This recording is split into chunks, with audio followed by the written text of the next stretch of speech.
Attorney Sal, ano masasabi mo yung pagdepensa ni VP Sara sa budget pa ng OVP sa Kamara? Maganda naman ang depensa niya. Ito mo, approve ka agad. Kala ko nila Marunong sila. Alam nila kasi sa sigulo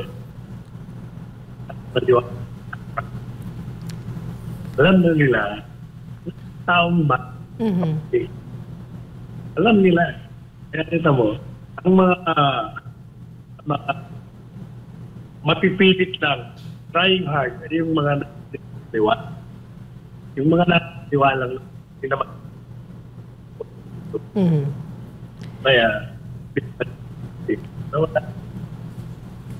pero alam mo, Attorney Sal, yung mga makakaliwang grupo dyan sa Kamara, Attorney Sal, ito talaga yung inaabangan nila because maliban sa media mileage is, of course, what the people can see, Attorney Sal, is they're trying to pin down the Vice President with the issues no, dun sa confidential fund and other issues, Attorney Sal, with the line of question and the manner of their questions, Attorney Sal. But then, magaling kasi sumagot si VP Sara. Ang ending, Attorney Sal, itong makakaliwang grupo na napapahiya no, sa mismong tahanan nila dyan sa Kamara, Attorney Sal.